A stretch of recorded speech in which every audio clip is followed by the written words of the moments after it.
شاعر نے کیا خوب کہا ہے، اے قول محمد قول خدا، فرمان نہ بدلا جائے گا بدلے کا زمانہ لاکھ مگر قرآن نہ بدلا جائے گا۔ اور آگے کہتا ہے میں گھبراؤ مسلمانوں، خدا کی شان باقی ہے، ابھی اسلام زندہ ہے، ابھی قرآن باقی ہے۔ یہ کافر کیا سمجھتے ہیں جو اپنے دل میں ہنستے ہیں، ابھی تو کربلا کا آخری میدان باقی ہے۔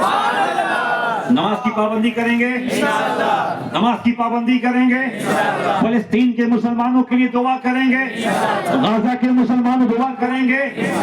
حضرات کربلا کے بعد دو مسلمان بچے، شیعہ سنی وہابی، اس سے انکار نہیں ہے، 72 فرقے جہنم میں، ایک جنت میں۔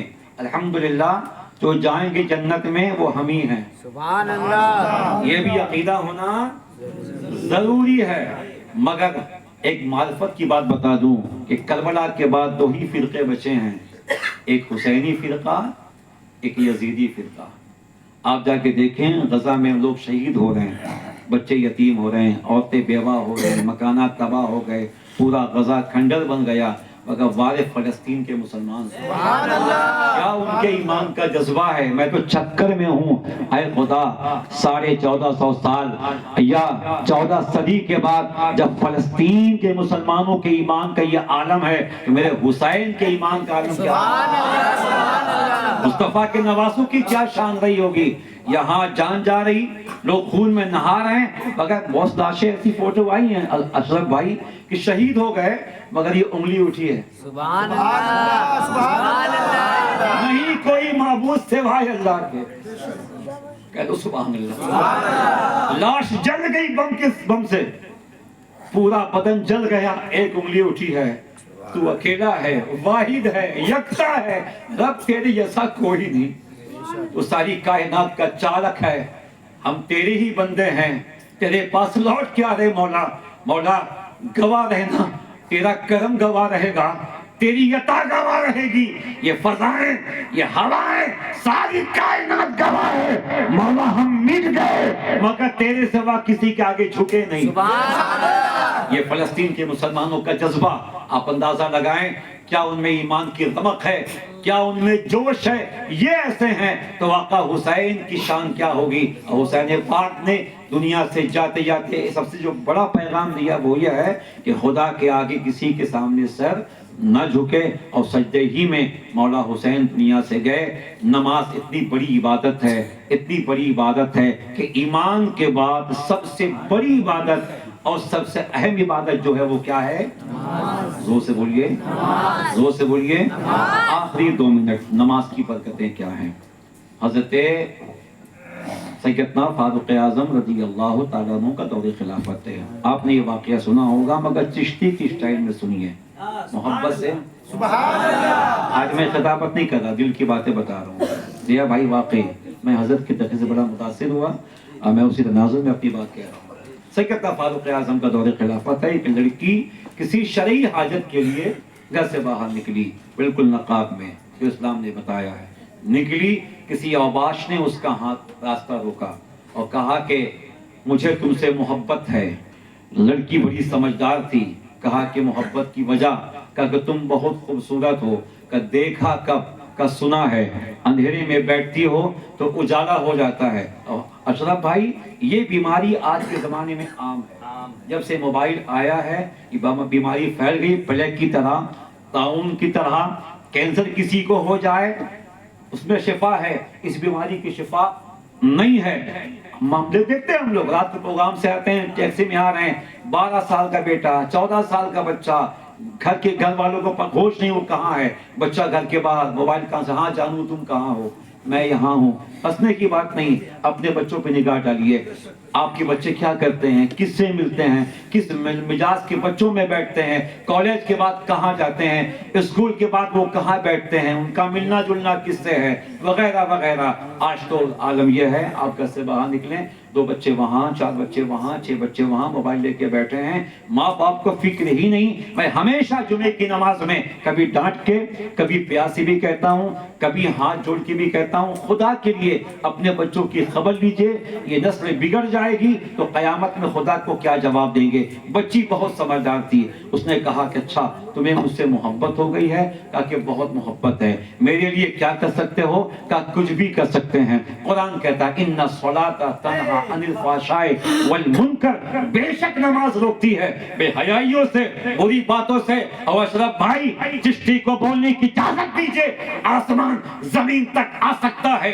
زمین آسمان تک جا سکتی ہے، سورج پورب کے بجائے پچھم سے نکل سکتا ہے، مگر خدا کا کلام جو لکھا ہے وہ کل بھی حق تھا، آج بھی حق ہے، قیامت تک حق رہے گا۔ بے شک نماز روکتی ہے بے حیائیوں سے اور بری زور سے بری بچی مسکرا کے کہتی کیا عقیدہ تھا قرآن پہ، نماز پہ؟ کہا کہ اچھا مجھ سے محبت ہے، بڑی محبت ہے، میرے لیے کیا کر سکتے ہو؟ کچھ بھی کر سکتا ہوں، ایک کام کرو، چھوٹا سا کام ہے، 40 روز تک سیدنا فاروق اعظم کے پیچھے نماز پڑھ کے تکبیر اولیٰ کے ساتھ۔ اور سنو، ان دنوں میں دکھنا مت، گلی میں مت آنا، چہلم کے بعد ہی آنا، 40ویں کے بعد ہی آنا۔ گیا وہ، اور گیا تو پھر گیا 2 مہینے، 4 مہینے، 6 مہینے، 8 مہینے، 10 مہینے، اس کا پتہ نہیں۔ صبح کو گلی میں آتا، شام کو آتا، کبھی سیٹی بجاتا، کبھی کچھ کرتا، اس کا پتہ ہی نہیں۔ لڑکی مسکرائی، آنکھوں میں آنسو آ گئے، سمجھ گئی تیر نشانے پہ لگا ہے۔ اس نے تحریر لکھی، کسی بچے کے ہاتھ سے بھیجا دیکھنے کے لیے کہ تیر کہاں لگا ہے۔ لکھا اے میرے اسلامی بھائی، تمہارا کیا حال ہے؟ تم کس حال میں ہو؟ تمہاری طبیعت کیسی ہے؟ نماز کا عالم کیا ہے؟ سیدنا فاروق اعظم کے بارے میں تمہاری رائے کیا ہے؟ وہ نماز کیسی پڑھاتے ہیں؟ نماز میں کتنا مزہ آتا ہے؟ میرے یار، جس نماز کا امام فاروق اعظم ہو، نبی فرماتے عمر تم کو دیکھ کے شیطان بھی اپنا راستہ چھوڑے۔ جس نماز کا امام فاروق اعظم ہو، جن لوگوں نے تاج الشریعہ کے پیچھے نماز پڑھی ہے، ان سے پوچھو نماز کسے کہتے ہیں۔ جن کو مفتی اعظم کے پیچھے نماز پڑھنے کا موقع ملا، ان سے پوچھو نماز کی کیفیت کیا ہے۔ ہم لوگوں نے اسی مسجد میں اشرف بھائی اپنے پیر و مرشد اولاد غوث اعظم شہزادہ غریب نواز سیدی سرکار عظمت اللہ صفی سرکار کے پیچھے، دادا میاں حضور کے پیچھے 50 سال تک لوگوں نے نماز پڑھی ہے۔ ان سے پوچھو کہ غوث کے بیٹے کے پیچھے نماز کا عالم کیا ہے۔ اب بتاؤ، جب ان کی نماز ایسی ہے تو غریب نواز کی امامت کیسی ہوگی؟ میرے غوث کی امامت کیسی ہوگی؟ مولا علی کی امامت کیسی ہوگی؟ عثمان غنی کی امامت کیسی ہوگی؟ صدیق اکبر کی امامت کیسی ہوگی؟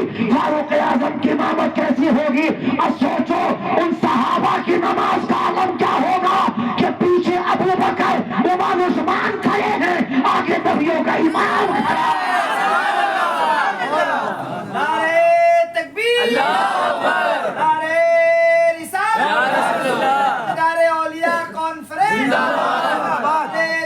غوث پاک کا مشن یہی ہے۔ غوث پاک کا طریقہ تبلیغ اسی انداز کا تھا کہ بندے خدا کے ہو جائیں، بندے لکھ کے بھیجا اس نے تحریر، بیٹی نے جواب لے کے آنا، وہ گیا 2 گھنٹے کے بعد لوٹا، آنسوؤں میں ڈوبی ہوئی تحریر تھی۔ میری بہن مجھے معاف کر دے، اے میری اسلامی بہن مجھے معاف کر دے، تیرے سامنے اب آنے کی ہمت نہیں ہے، اب تیرے سامنے آنے کی میری اوقات نہیں، تو جہاں بھی ہے تجھے خدا خوش رکھے، خدا تجھے آباد رکھے، خدا تجھے سیدہ فاطمہ کے قدموں میں جگہ دے۔ اے میری اسلامی بہن، تو نے بڑا احسان کیا، بڑا احسان کیا، بڑا احسان کیا کہ تو نے مجھے فاروق اعظم کے پیچھے نماز کے لیے بھیجا۔ اے میری پیاری بہن، عمر فاروق نے ایسی نماز پڑھائی، ایسی نماز پڑھائی، ایسی نماز پڑھائی کہ دل کا رشتہ تجھ سے توڑ کے خدا سے جوڑ دیا۔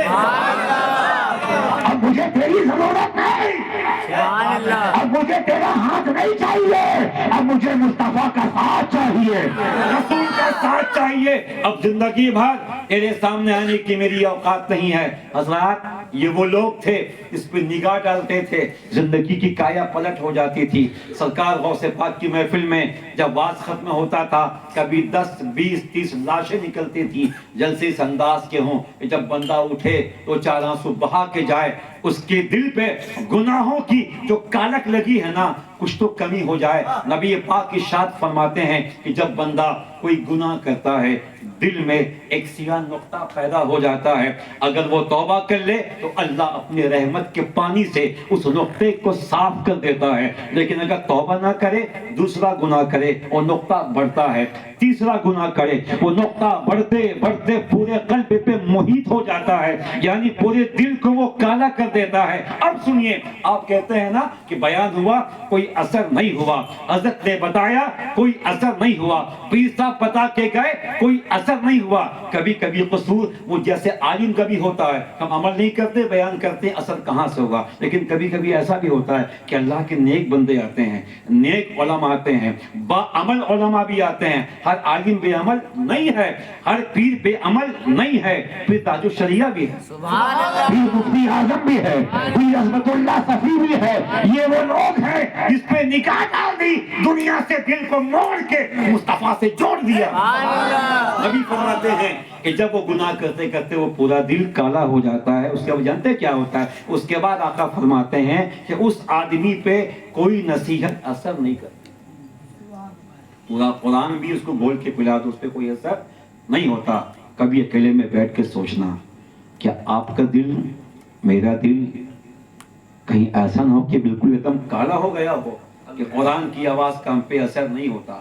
ہم اذان سنتے ہیں مگر ہم جانب مسجد نہیں جاتے. یہ تبھی ہوتا ہے حضور, یہ تبھی ہوتا ہے کہ جب دل مکمل کالا ہو جاتا ہے. اس دل کو اللہ کے خوف کے آنسو سے دھلو, انشاءاللہ دل ایسا پاک ہوگا, ایسا پاک ہوگا, ایسا پاک ہوگا کہ جب جھانک کے دیکھو گے تو یہی کہو گے دل کے آئینے میں ہے تصویر یار, جب ذرا گردن چکائی دیکھ لی. آج سرکار غوث پاک کی محفل سے زول بابو کا احسان ہے کہ نیک لوگوں کی بیچ میں مجھ جیسے گنہگار سیاکار کو بھی دعوت دی.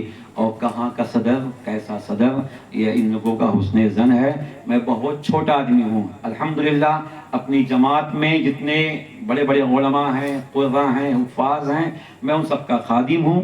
اللہ مجھے ان کی جوتیوں کے قریب بیٹھنے کی توفیق عطا فرمائے, ان کی جوتیاں صاف کرنے کی توفیق عطا فرمائے. اسی میں بھلائی ہے اشرف بھائی, چھوٹا بننے میں فائدہ ہے, بڑا بننے میں نہیں. جب آپ چھوٹا بنیں گے تو بڑوں سے فیض ملے گا, بڑے آپ کو نوازیں گے. تو آج کا پیغام یہ ہے کہ نماز کبھی قضا نہ ہو, ماں باپ سے بدتمیزی نہ ہو, عقل حلال کی کوشش کیجئے, ایک روٹی کھائیے, حلال کی کھائیے. بلڈنگ کی ضرورت آپ کو نہیں ہے, گاڑی آپ کو نہیں چاہیے, اللہ دے اس کا شکر ہے, اس نے نہیں دیا ہے تب بھی اس کا شکر ہے. اس حال میں رکھے کتنا جئیں گے آپ, 50 سال, 60 سال, 70 سال, 100 سال, 150 سال, اس کے بعد تو آپ کو جانا ہے نا. اور وہاں کسی کی رنگداری نہیں چلتی, کسی کی زمینداری نہیں چلتی, کسی کی بھائی گیری نہیں چلتی.